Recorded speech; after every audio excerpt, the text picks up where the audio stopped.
Hello and welcome to yet another edition of Wilderness Days. We sincerely hope that you have been enjoying the episodes of Wilderness Days. We, of course, will keep on showing you stories which will interest you and stimulate you. Now, let's start the show today by visiting a very prominent national park of India. It's none other than Kanha of Madhya Pradesh. These here are the world-famous grasslands of Kanha. Listen carefully, and if you have the ear for these things, the ancient music played by RAHEJA can still be heard in these grasslands.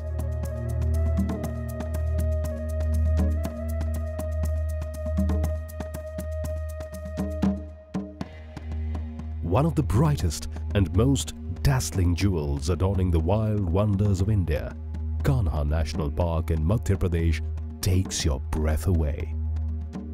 It happens without fail every time you visit it. Lest you begin to laugh at our apparent tall claims, consider this. The first and arguably the most exhaustive study till date on a tiger's behavior was carried out by the noted American conservationist George Kanha in 1960. And what was the area he chose for his 11-month-long research? It was Kanha, of course.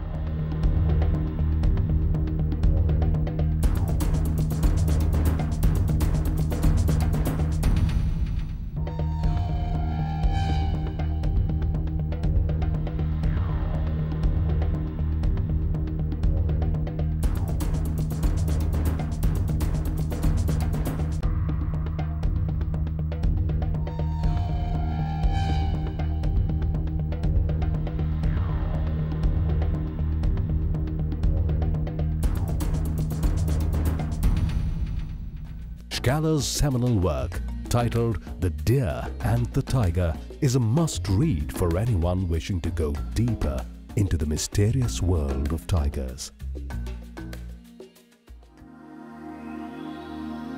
Recently, we spoke at length with George Kanha while he was in India. Kanha's enthusiasm for India has not diminished one bit, and Kanha is still precious to him. But before we bring to you Kanha's insights on Indian wildlife, let's go ahead a little more with our journey of Kanha.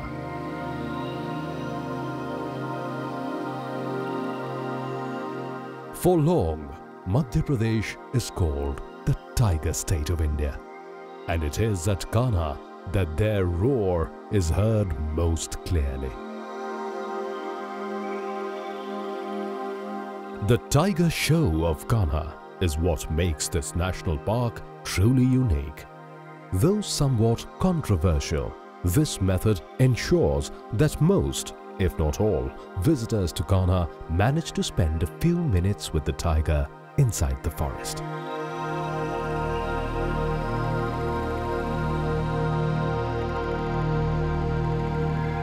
This is how the Tiger Show works.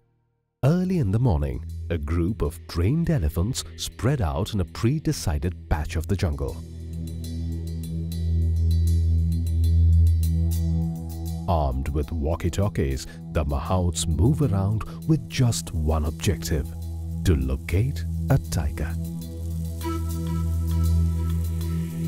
And once they zero in on a tiger, the big cat is quickly surrounded by all the elephants. For the next several hours, the tiger cannot move away as it is effectively pinned down by the tuskers. In the meantime, tourists start assembling at Kanha's interpretation center. Most seem to have just one question on their mind: have the elephants managed to locate the tiger or not?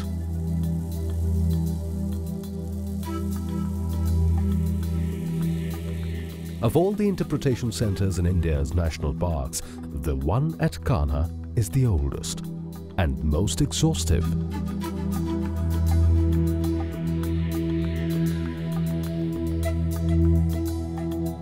But when a tiger is the priority of the day, how many of us would pay attention to anything else? Now comes the breaking news. The tiger has been spotted and tracked down a kilometer from the interpretation center. The tiger show is about to start. But before rushing to the spot, please make a payment at the forest counter. The rates are reasonable. Rupees 250 per person for 2 minutes of guaranteed tiger sighting. From a safe distance, the tourists hop on to the trained elephant, which then takes them to the spot where the beleaguered tiger lies.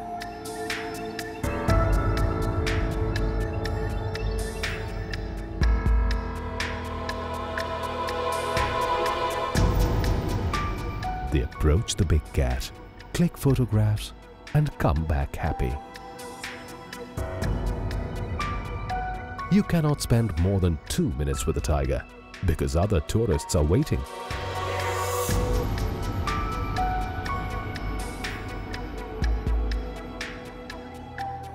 We will now take a short break and come back to explore a few more delights of Kanha.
Coming back to George Scaler, one of the most respected names in wildlife management internationally, he still carries fond memories of Kanha, as also of his path-breaking study on a tiger's behavior in this national park conducted 52 years ago.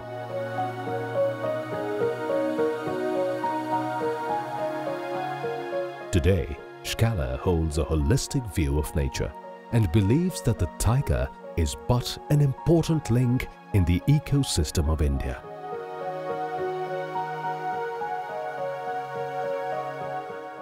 Your tigers depend on natural prey, so the tiger may not be poached, but if you kill off the sambar and the cheetal and the gaur, he has nothing to eat and he goes into cattle. Right. And when it kills cattle, it's easy to put some pesticide or other poison and quietly get rid of the tiger. Yes, this is what's happening all over India. Look at what happened to the tiger. Cambodia, last one gone. Vietnam, probably gone. China has maybe 10 tigers left in the wild. Or maybe a dozen, who knows. Laos, 10 or 15 tigers maybe. Myanmar, 10 or 15 tigers. So except for a few large forest areas, Thailand, Malaysia, Sumatra, there's some in Nepal. But the future of the tiger really is in India. You still have all the options open, and you can certainly save it, unless the key areas, they're called source areas, where tigers can breed in peace. Those have to be really protected. And you can't compromise on it, because then you lose it. But right now, the Indian government is showing more and more interest. The 1990s were, I think, a poor period, not that much attention. But now, I'm quite happy to see what has been going on. True wildlifers may scoff at a tiger show. To them, it is more important to locate a tiger on their own. This way, both the chase and the end result become more memorable.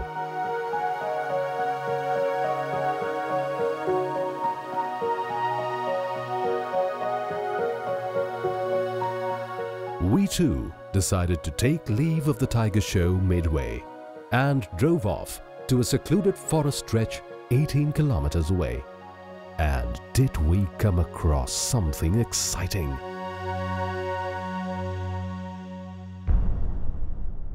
A bear on a termite colony. Not a common sight, rarer than a tiger.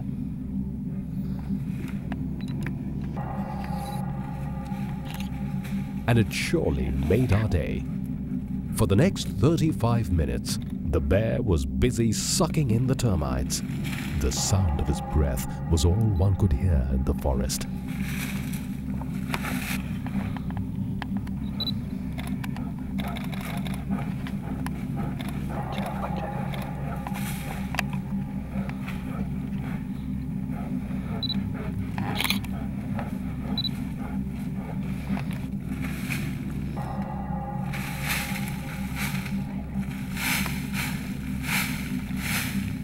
And he didn't seem to have a care in the world. A bear is normally shy of humans, but at that moment, even our close presence had absolutely no effect on him. So engrossed was he in his pursuit.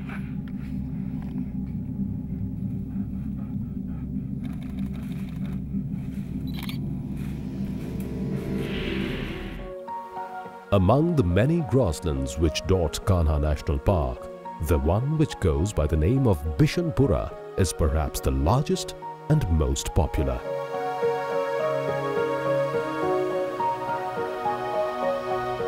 So large that it would take you 2 hours just to drive around it.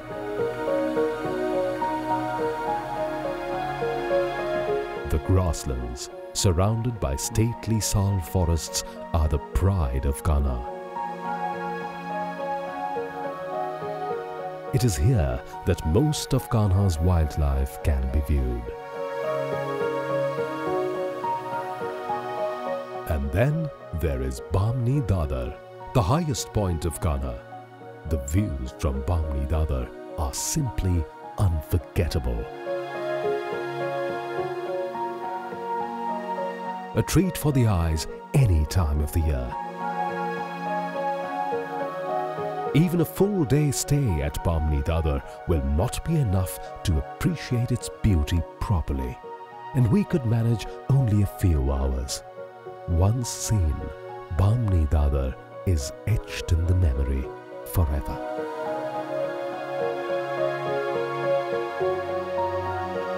Schkaller makes another point which is worth pondering over for the sake of our wildlife's future.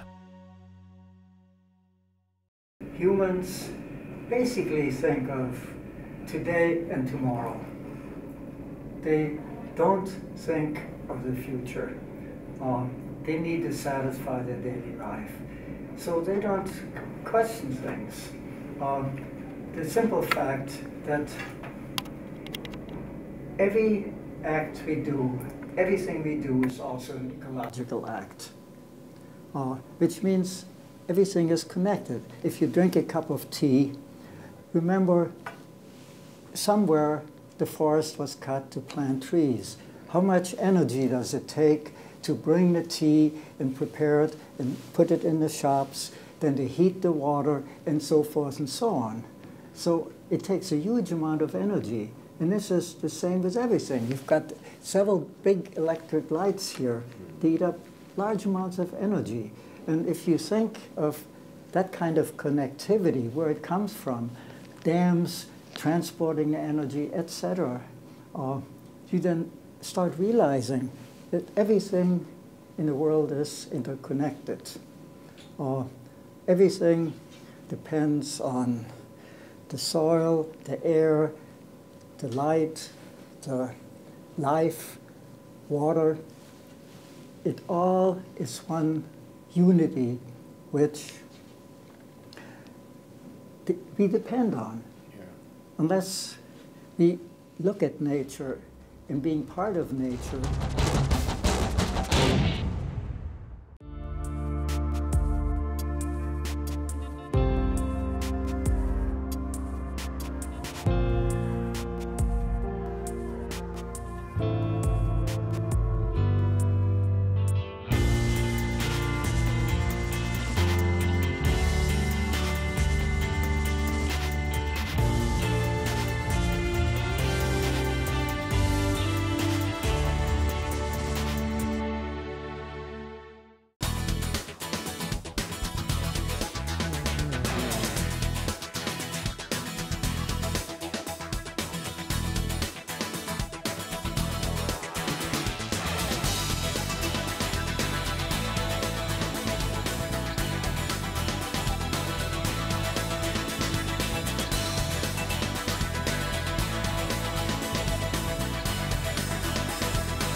The tiger may be the flagship resident of Kanha, but believe it or not, it's not the most crucial.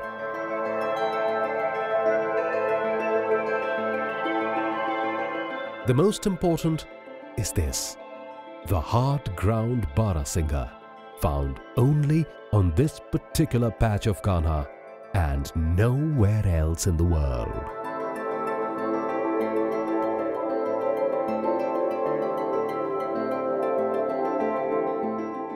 Only a few hard-ground Barasingha survive, all of these in Kanha. And utmost care is being taken to ensure that the breed is not wiped out.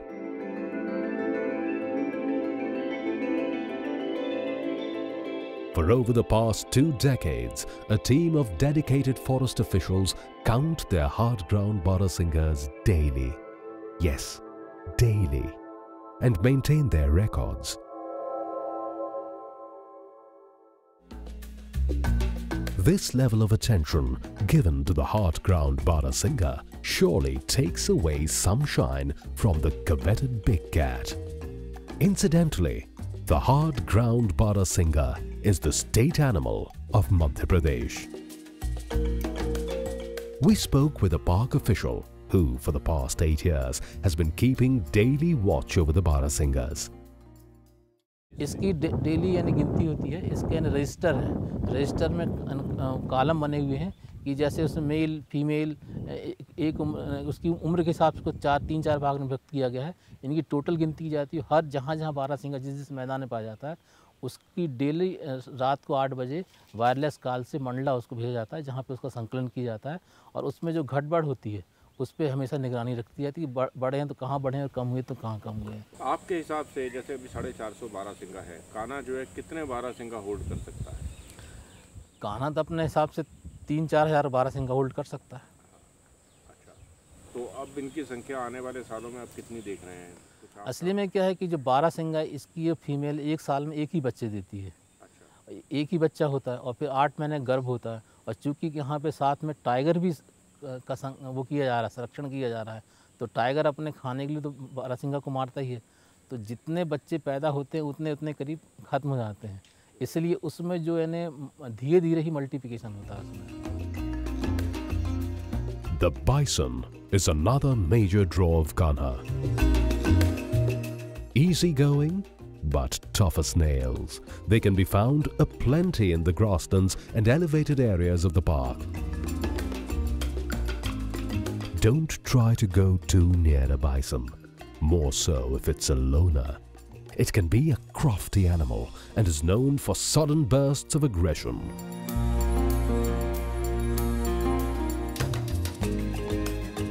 Last year, the Madhya Pradesh Forest Department initiated a unique and ambitious program. It started relocating some bisons from Kanha to Bandhavgarh, another prominent national park in the state. Till about 15 years ago, bisons were found in large numbers in Bandhavgarh. But one day, they disappeared suddenly from the park.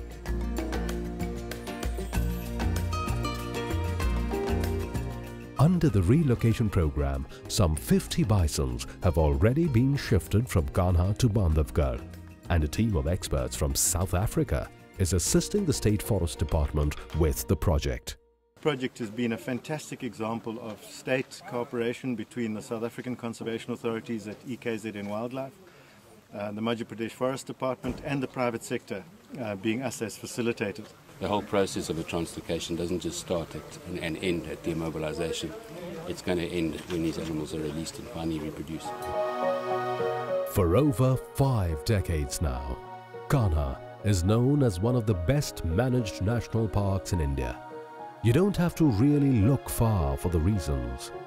Spread out in a 940 square kilometer area in the Mandla and Balaghat districts of Madhya Pradesh, one only has to approach a few of its aspects with discerning eyes. For instance, see for yourself the care and affection which a Mahant bestows on his trained elephant. No wonder the wildlife here too feels at ease. Let's now have a look at the video of the week. If you have an interesting wildlife footage, don't keep it with yourself. Send it to us. And if it's interesting enough, we will show it in our program.